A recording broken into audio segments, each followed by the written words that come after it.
Hola, ¿qué tal? Espero estén muy bien. Les habla Maydelino Secha, estudiante de Administración de Empresas de la Ilustre Universidad de los Andes de Mérida, Venezuela. En esta oportunidad les voy a compartir otra actividad asignada por el profesor Fran de Legislación Fiscal Venezolana. Se trata de un breve análisis sobre la perspectiva económica de Venezuela en escenarios inciertos para este año 2021. El propio título que se nos da para desarrollar este análisis crítico incluye una afirmación del tamaño de una catedral. Los escenarios inciertos para el año 2021. Nadie puede negar, ni en Venezuela ni fuera de ella, que existe una marcada incertidumbre respecto a lo que depara el futuro para nuestro país en el corto y mediano plazo. La mayoría de su población sumida en la pobreza, un salario calcinado por una insaciable inflación que cada vez devora con fiereza los presupuestos familiares de la industria y la empresa privada, aunado también la pandemia que llegó a agravar cada uno de esos problemas. Al buscar culpable, todas las miradas apuntan desde la llegada al poder de Hugo Chávez. ¿Hasta qué punto este puede ser el único motivo del naufragio económico venezolano? Considero que debieron influir otros motivos, porque como un líder de una mayoría descontenta y aviada de mejores condiciones de vida, sin mucho sacrificio, pudo llevar a un país con una economía medianamente estable a una debacle económica como la que actualmente vive nuestro país. Es difícil pensar que solo un hombre pudo convencer a tanta gente, primero con un discurso populista y atrayente, con el que consiguió un ejército pacífico de votantes que a través de las urnas electorales lo llevaron a la presidencia de la República, pero luego con un discurso divisor logró mantenerse en el poder con el voto favorable de una mayoría cambiante, pero mayoría al fin.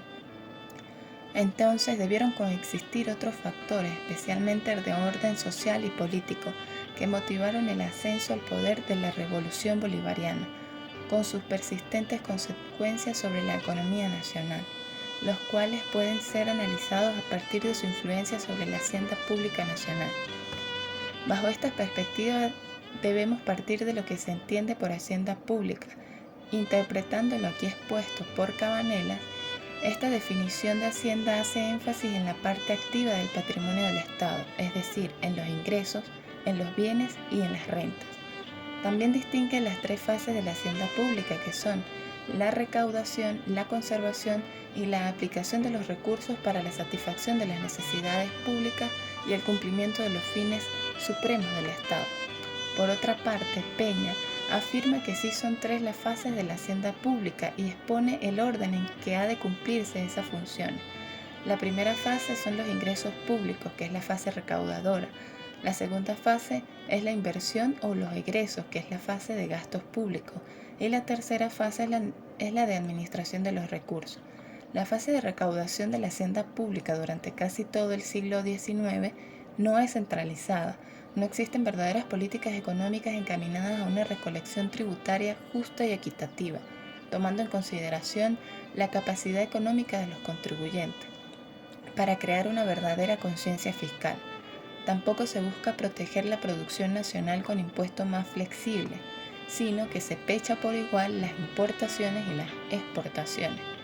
No es sino hasta la dictadura de Juan Vicente Gómez cuando su ministro de Hacienda Pública, Román Cárdenas, a decir de Olivar, impuso orden en la recaudación y manejo de rentas, y así llevar a cabo la reforma más profunda y sistemática que hasta entonces se haya conocido.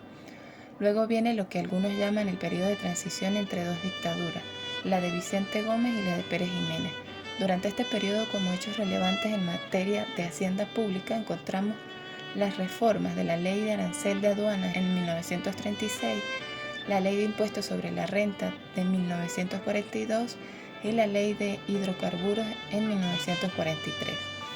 Durante la férrea dictadura de Marcos Pérez Jiménez, como todo dictador, buscó siempre medidas populistas que lo entronizaran en el poder. Se dan dos reformas a la Ley de Impuestos sobre la Renta, pero con cambios no muy trascendentales. Los ingresos al Tesoro Nacional continúan siendo privilegiados por la industria petrolera. En relación con los gastos y la administración de la hacienda pública, se invierten en costosas obras públicas que le permiten, además de la inversión, desviar fondos públicos. El salario de Venezuela es uno de los más altos para el momento. En los años posteriores, la rentabilidad de la industria petrolera permite una cierta frescura en las finanzas públicas, aunque hacia finales del siglo comienza a aparecer el término déficit fiscal. Los aumentos en los precios del petróleo y los episodios electorales originan que la administración de turno aumente en el gasto público, en especial el referido a los salarios, incluidos los de los empleados públicos, lo que influye en el presupuesto no solo de ese periodo, sino en los sucesivos.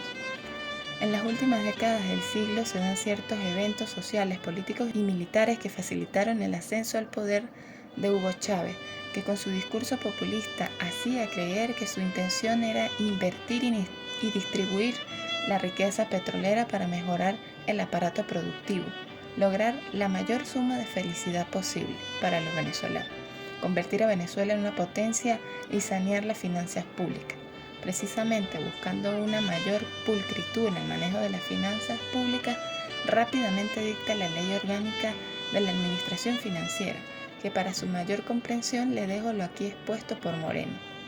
Ahora bien, luego de este breve recorrido por los aspectos más relevantes en la materia de hacienda pública y de sus fases, observamos que Venezuela, hasta finales del siglo pasado e incluso los primeros años de este siglo, era un país en el que muchos querían vivir con una situación económica más o menos estable, salarios que permitían la satisfacción de necesidades básicas e incluso ciertos lujos. Pero de pronto todo cambia, especialmente bajo el gobierno de Nicolás Maduro, por lo que caben ciertas especulaciones. ¿Qué habría pasado si Chávez no llegaba al poder? ¿Qué habría pasado si Chávez no muere y continúa en el poder? ¿Qué habría pasado si Nicolás Maduro no fuese el heredero político de Chávez? Por supuesto son solo especulaciones, pero entonces el origen de la actual crisis se debe buscar más que en nuestra historia ancestral en el corto plazo, en la administración del presidente Nicolás Maduro. Diversos autores consideran que esas causas son de diferentes índoles, tal como lo pueden leer en lo que les dejo aquí expuesto por Santiago. Adicionalmente a las causas expuestas por el autor, otra sería, no menos importante, el irrespeto a la voluntad popular, como sucedió con las elecciones parlamentarias del 2015 y como consecuencia de ello, la falta de independencia de los poderes públicos al no poder la Asamblea Nacional nombrar los magistrados del Tribunal Supremo de Justicia ni a los rectores del CNE. Todo ello genera desconfianza en los inversionistas.